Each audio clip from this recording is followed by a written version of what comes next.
Hello, mates, and welcome to yet another episode of the Mr. Sitter podcast with me, Anthony Locascio. This is episode 13. This is episode 10, I believe, of the World Cup,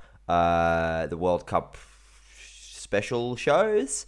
And here we are at the end of the final round of games in Groups A and B. And we had some good games this morning. I have to admit, I am somehow feeling extra fucking tired, even though I didn't have to allocate as many slots to getting up and watching the games. Somehow, bendering through the night from 9 till 6 is easier than going to sleep at like 9:30 and then waking up at 1 and then sleeping for a couple of hours between 4 and 6 for the second game. Somehow, it's not as tiring, but I am obviously going to catch up on my sleep overall over the next little period. So that's good because, man, I'm hanging by a thread, guys. The old health, the old mental health. They're on the cusp, guys. They're on the cusp. So reach out. I'm also wearing this. Speaking of my mental health, I'm wearing this. This is this season's Juve jersey, Juventus. Now, I don't know if you guys are around what's going on in the football world. I don't know if you here purely for World Cup goss, and you're going to abandon me after the World Cup's over, at which point the episodes will become weekly and will be about whatever else is going on in football. But assuming that you stay with me for the whole time, here's a little snippet of some shit that's going to be going down. I'm going to be just chatting about the stuff that's going on that's dear to my heart. Now, there's nothing more dear to my heart than these fucking idiots. The board, as I reported yesterday, the entire board of directors of Juventus simultaneously resigned, even the ones that hate each other, so something's in the water. Some more information has come to light, and I thought I would share that with you in a very, very kind of brief way. Juventus are being investigated on two different fronts by two different legal bodies, including the police, and it's basically been for different kinds of sporting fraud. It's accounting bullshit is what is actually going on. The new board of directors, which will be implemented soon, and should be staying in until January, when I believe this investigation will wrap up, are purely going to be made up of legal and accounting people to get to the bottom of what the fuck's going on. Cherubini, who is the sporting director and has been since Fabio Paratici left for Spurs, and somehow the great termite of the organization itself, Massimiliano Allegri, who was trending. It was the number 9 most trending topic on Twitter after Juve lost to Benfica. Hashtag Allegri out. So somehow he's outlasted all of the people that were keeping him in a job. They sort of realize that they need to keep those two guys in check. Otherwise, the entire squad, the team's going to fall apart. They're going to be out of the Champions League and they're going to lose way more money than they probably otherwise would. My prediction that Juve are going to win the league is looking, red hot, boys and girls, especially right now. So, put your money down because it's happening. There's basically two rather shifty pieces of business that Juventus have regularly engaged in of recent times. And they are rather shifty, but the legality of them may prove to be fine. We'll see what happens. And they basically are over-accounting for assets. The best example of this would be the Artur Pjanic swap, which happened a few years ago with Barcelona. What happened was Miralem Pjanic, long-serving member of Juve, I think he had 1 or 2 years left on his contract. It was not a swap deal on paper. It was a sale and then a purchase. And so what happens is Juve value Miralem Pjanic at 70 million euros, which is probably way more than he was worth. But football players' values are completely subjective and they're based on whatever the club wants. So fuck you. And then they buy Artur for 80 million. But they buy Artur for 80 million. But put him on a 4-year contract, which means they get to amortize his value at 20 million per season while recording that they've made a 70 million profit on Pjanic, whose contract from Roma has already been completely amortized, meaning that for that exact transaction, it's an overall in the green of 50 million euros, which is a little bit shifty. But it's like, as far as Juventus' lawyers and accountants at the time are concerned, totally legal, and that might prove to still be the case. Because like I said, footballer value is totally subjective. The other one, and then there's been, it's not just that deal. That deal has happened many, many times on smaller scales, like Spinazzola to Roma in exchange for Luca Pellegrini, similar thing, and they do it a lot with youth players. And then there's salary maneuvers. That's what they've specifically been quoted as one of their misdeeds. Salary maneuvers, which is basically a manner of deferring player salaries during COVID, and I believe that those, like the top up of those payments, was covered by Exor, who are the parent company of Juve, which is owned by the Agnelli family. They own Fiat, they own Chrysler, they own a bunch of they own Jeep, they own a bunch of different fucking car companies, and they absolutely loaded one of the biggest companies in Europe. Basically, Exor paid out the players as opposed to Juve, which is a breach of FIFA financial fair play. Which is why none of the players have come out and said, like, it's not a Frankie de Jong situation. None of the players have come out and said, oh, we're owed X amount of money by Juve. This sucks, and it is the culmination of years of mismanagement by Juve, which is a big shame because, 15 years ago when we were coming 7th 2 years in a row and being mismanaged, Andrea Agnelli comes in and he basically teams up with Giuseppe Marotta, which was the GM at the time, who is now at Inter, and they become known for making shrewd business moves, the likes of which appointing Antonio Conte, who was a relative, like the former captain of Juve, but he had only really coached in Serie A a little bit. He was a gamble, signing Andrea Pirlo for free, signing Carlos Tevez for like a fifth of what his value was, deals like that, and they basically became known for making really, really shrewd transfer market decisions, all helmed by Giuseppe Marotta, which was the upswing, and then Juve got a little bit high on their own supply, having made 2 Champions League finals in the span of 3 years, and basically losing tactically to Cristiano Ronaldo being the best player in the world, or Lionel Messi being the best player in the world on both occasions. And the board got fed up and said, hey, we're Juve, nothing we do can go wrong. We are just going to, like, if you can't beat him, join him. We're just going to buy Ronaldo. And Giuseppe Marotta very famously opposed this hugely, saying, we actually cannot afford to buy Cristiano Ronaldo. Fabio Paratici, vehemently disagreed, and that led to Marotta leaving. And since Marotta's left, I mean, the Ronaldo deal is so emblematic of the mismanagement and basically the downfall. It's not to say, I've spoken about this ad nauseum on my previous podcast. It's not to say that the Ronaldo deal was bad per se. He scored a lot of goals. He brought a lot of visibility to Juve, but overall, the dent that signing him and his salary put in the financial situation at Juve, which resulted in us needing to do this other shifty shit to get money. Yeah, it's emblematic of the shit that Juve are mired in right now. The La Liga president has come out and said, the Juventus are a disgrace. Juventus need to be taken down, and I hope that they're punished to the full letter of the law.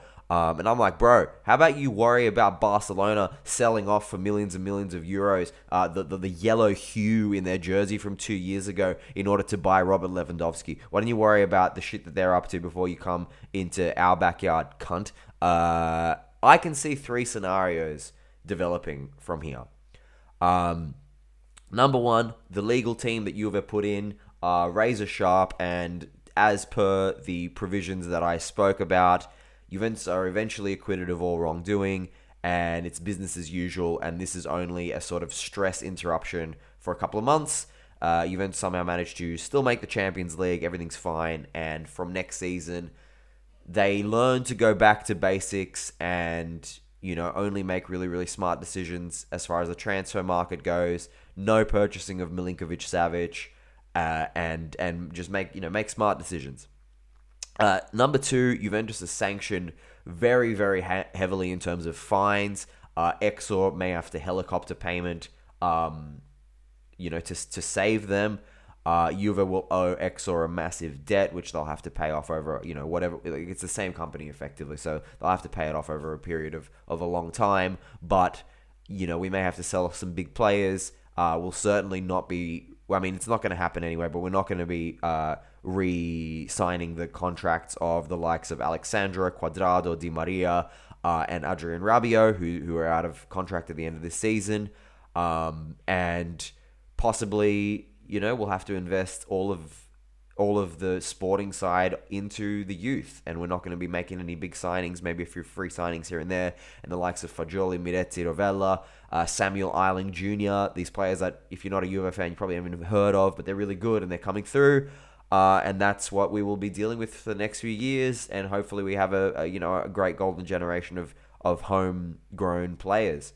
And then scenario number 3 is that Juve are totally stripped of everything. They're sent to Serie C. The players leave, and it's basically the end for the greatest club in the history of Italy.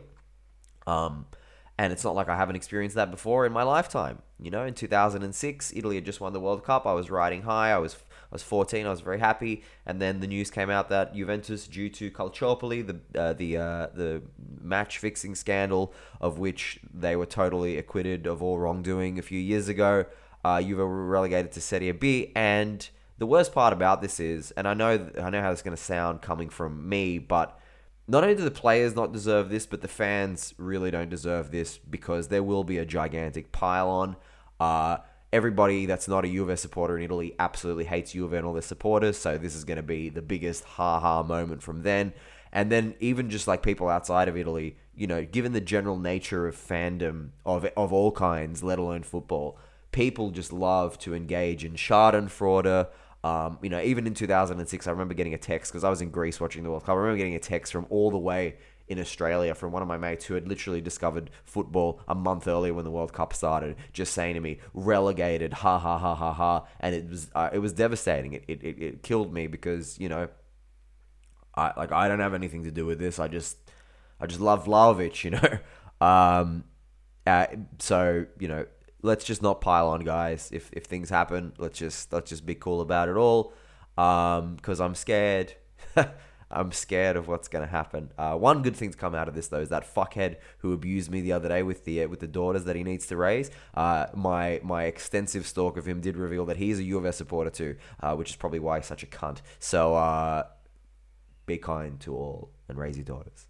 Like I said, I'm so tired. It's getting so much harder to do this, given that I am actually getting a little bit of sleep. It's so much easier when you're just getting no sleep. But nonetheless, we move. I am feeling sick, which is nothing compared to what the players are feeling, because Manchester United and Brazil star Antony, my boy, not just the best name in football, he has come out and said that the aircon in the stadiums is giving players sore throats and coughs, and this is affecting fatigue during matches, and this is not good. And you see the big fucking vents on the court. It looks like the stadiums look like a giant spa baths with those vents, those circular vents.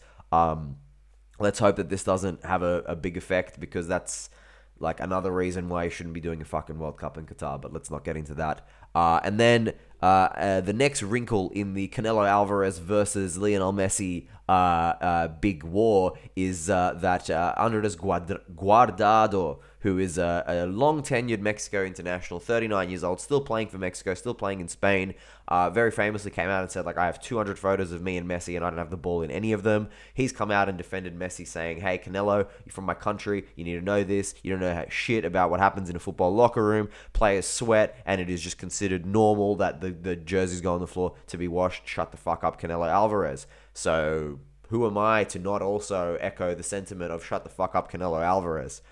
That's it. That's it for the other bullshit. Let's get into the matches. I have to say, given that we had the group A and Group B are over, I have to say today I feel Ecuadorian. Today I feel Iranian.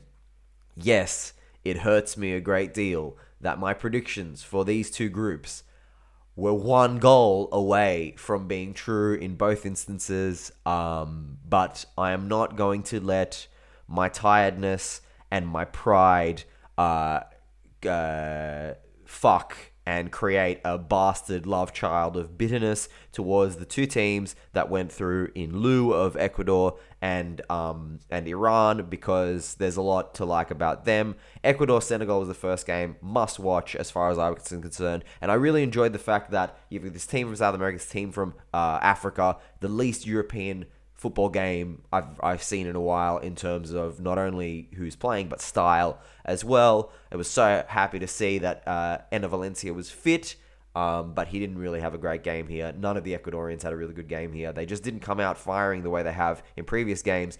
Senegal were all over them at first. Idrissa Gana Gueye missed a bad chance on 3 minutes. He just put it wide. I always enjoy Idrissa Gueye not doing well because he's a fucking homophobe. I don't know if you guys know this, but he's played for PSG the last few seasons, and he's mysteriously been ill every time PSG wore the Pride jersey for one particular round. And for a guy whose surname is Gay, I don't know, man. Stop projecting on me, team player. Then Dia missed on 8 minutes a probably even better chance. Dia very famously scored for Salernitana, who he plays for, with his dick earlier this season. Him and Arek Milik are the only two players in Italy, as far as I know, to score with their dick this season. Dia had a bad miss. Perhaps if he had taken it with his bell end, he may have scored on 8 minutes. The game was open as fuck at this point, but Senegal were really the much better team, and they played much better football than they have in the entire tournament. The atmosphere in the stadium was amazing. Non-stop drums from the Senegal supporters, African supporters, best part of this World Cup by far. Not to say that the Ecuador supporters weren't great. At about 40 odd minutes, there was a 35-yard free kick for Ecuador, and Valencia stepped up to hit it, and I was certain that he was going to score. I didn't care how far out it was. I didn't care how much pedigree this guy's got with free kicks. I'm like, it's Valencia, he can do no wrong. It looked like a sweet strike, but it hit the wall. And then on 43 minutes, I think it was Ismail Assar made a run in the box, and Piero Hincapié, who's 20 years old and had a great tournament, just charged in, took a swing for the ball, missed the ball, and then his momentum from the sprint basically smacked him straight into the player. It's a penalty, and Ismail Assar dispatched the penalty with ease, and that was 1-0 going into the half for Senegal. Senegal then just defended really, really toughly in the second half. You'd see pans of the crowd, and the Ecuador fans are just getting sadder and sadder by the minute. It was really, really upsetting to see. And then you saw Gianni Infantino sitting there in a suit, a full suit, tie, shirt, lapel, blazer, pants, belt, sneakers. And I forgot to mention this yesterday. I don't know why I forgot to mention this yesterday. It was a very important, noteworthy thing that I saw. Not Oscar Tavares. By the way, if I did mention this yesterday, I've forgotten. I'm sorry. Not Oscar Tavares, who is forever how I'm going to be calling this fucking Uruguay coach. Not Oscar Tavares also had full suit, tie, shirt, lapel, jacket, pants, belt, sneakers. Not a look, guys. You can't do that. That's a full-on fashion faux pas. I'm not saying you can't wear a suit and sneakers, but if you wear a suit and sneakers, it's got to be a t-shirt, or at the very least, an open collared shirt. You don't. As soon as there's a tie, it's dress shoes. Grow up. Gianni Infantino, today, you look like a fuckwit. That upset me a lot. And then seeing the Ecuador supporters being, dejected was it upset me a lot. And then it looked pretty bad for Ecuador. They were just not on their game, but they scored off a set piece through Moises Caicedo, which made them the team that would be going through in that moment. Moises Caicedo, wonderful future. So does Hincapié. I mean, this Ecuador team in the next World Cup, I think it was 7 of their 11 players are 25 or under in this team. They are going to be so good at the next World Cup. So them going out, it's okay. They'll be okay. Moises Caicedo is probably the gem of the entire bunch. He scores, super celebration, first player for Ecuador to score in a long, long time. That wasn't Ena Valencia. Ecuador fans go nuts, and then 2 minutes and 30 seconds later, Senegal score off an almost similar set piece. Kalidou Koulibaly, somehow, first ever international goal. The guy's never scored for Senegal before, even though he scored plenty of goals for Napoli. I don't know if he scored for Chelsea yet. And it just goes to show that, Koulibaly's had a pretty good tournament. Hasn't had a good season, but he's had a good tournament so far. And it just goes to show that world-class players aren't just efficient. They're not just good at their job. World-class players pop up in the crucial moments. And he did. He scored the goal that would ultimately clinch progression for Senegal. They were deserved winners in the end. And Ecuador didn't show up the way they had against Qatar, and in particular the Netherlands, and I think they'll really rue having not defeated the Netherlands, which it looked like they really should have. So full credit to Senegal, who march on. The first of the 2 dead rubbers was Netherlands versus Qatar. Netherlands already through. Qatar were eliminated. There could have been some shenanigans happening if Qatar won, but they were never going to win. Netherlands went 1-0 up through Cody Gakpo. Who else? The first player to open the scoring in all three group games since the 1970s. Cody Gakpo may well be the player of the group stage for me so far. By the way, I am going to do a longer episode whenever the group stage ends. I think it'll be Friday, where I do my team of the group stage. Please feel free to agree, disagree. I want to hear comments about this. I want to hear debate about that. So please make that the day to comment and send messages, etc. I will respond. And then they went 2-0 up through De Jong, a really, really scrappy goal. Memphis was involved. And not only was Memphis involved, but the worst defending I've ever seen at a World Cup is involved. Qatar, the worst ever host nation, not only on the via the eye test, but fucking statistically. So goodbye Qatar. At least it's not a big trip home for you guys. Big game number 2 was the next group's big decider was Iran versus USA. The Gulf War sequel, even though one of my fucking idiot mates in the group chat was like, oh, as if you guys are watching that match, why aren't you watching England? Because stakes, fuckhead. Anyway, the Gulf War sequel did not live up to the billing, and I think there's a very big reason why. The Iranian players' families were reportedly threatened with by the government with imprisonment, violence, and torture if the Iranian players didn't sing the national anthem. The specter of this political bullshit could just not be overcome by the Iranian players, who, especially against Wales, did really, really well and showed themselves to be a really, really good team. I thought before the tournament that the political situation in their country, what with the women's movement and the government and basically the revolution that's happening there, I thought that the players would be spurred on by this. And frankly, it was a complete underinformed take on my part. I didn't quite appreciate the gravity of the situation there.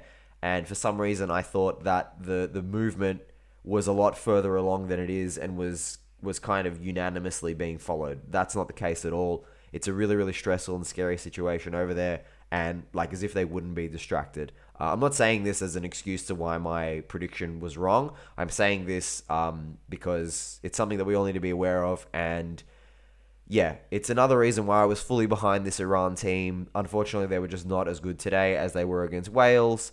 And here, this is what kind of has sucked about this. There was a theme today, which I hope doesn't continue, of the teams that just need a draw. Psychologically, they just haven't played up to the standard that they have shown in previous games, and both times they've lost. I'm talking about Ecuador and Iran. Let's hope that doesn't continue, because the Socceroos tonight only need a draw. So let's hope that they fucking rock up. I'm not going to let my pride at having been wrong in my predictions by a solitary goal in each case detract from giving credit where credit is due to the two teams that did go through, as I've already said, in particular the USA, who finally were really, really good. They played great in the first half. They were all over Iran, and it culminated in a well-deserved goal. But the midfield of the USA is quietly one of the best in the entire tournament. You've got Yunus Musa, 20 years old, playing on his birthday, the second youngest player ever to play in a World Cup on his birthday after Lionel Messi on his 19th birthday in 2006. He played great. He's just an engine in midfield. Really, really like him. I believe he plays for Valencia. Definitely a big future ahead of that guy. Weston motherfucking McKennie. I believe his days at Juve, especially given the current situation, are absolutely numbered because he is one of the most saleable assets that we have. God damn it, is this guy overrated and inconsistent, but he can be good on his day, and he indeed was good today. But my standout by far is Tyler Adams. Tyler Adams has straight up been one of the best players in the World Cup, not just in midfield. He's been absolutely excellent. He's the captain of America for a reason, and I don't know if you guys saw, but earlier in the taunt. Like yesterday, he was chucked some real interview curveballs about like he was chastised for the American mispronunciation of Iran because they call it Iran, and like this plays into yesterday with the Uruguay thing. It's like, to what degree are we, like, I know I pronounce the Italian words really, really Italian, and I'll do the same with Greek, but I speak these fucking languages. How are we growing up in this country supposed to, like, no worries. He answered it fine. He was like, apologize for mispronouncing the name. And then they asked him, like, how can you be so passionate about representing a nation like America, where racism towards Africans is so rife? And he answered it so diplomatically. He was calm, he was smiling, he handled it like a fucking champ. I've become such a big fan of Tyler Adams in this tournament, and long may it continue. They went up 1-0 through Pulisic, who looked like he really fucked himself in the process of scoring this goal. But it was a great goal, like beautiful, I've got to admit, beautiful ball out to the right. Weston McKennie, Serginho Dest, another player that I've talked a lot of shit about. He still sucks. Header in. Pulisic smashed into the keeper as he did the finish. Went off injured. Hopefully he's okay. They're going to need him. I love that. Like, his nickname is Captain America, given that he is probably the best player that America have ever produced. But the commentator, as the game progressed, would slowly start calling him Captain Marvel. Eat your heart out, Brie Larson. There's a new Carol Danvers in town, and he plays for Chelsea. And that's how the USA in the second half defended really resolutely. Iran tried, but they just couldn't. They couldn't blow the house down. And Iran, unfortunately, have another short trip home as one of my real favorite stories of the tournament. So yeah, dead rubber number 2 was England-Wales. It wasn't technically a dead rubber. England still theoretically could have not gone through, and Wales theoretically could have gone through, but there was no way Wales were ever beating England. It was a resounding 3-0 win. Marcus Rashford was the player of the match. He scored one of the goals of the tournament from a direct free kick. I don't believe there's been another direct free kick goal thus far, so fuck yeah, love to see that.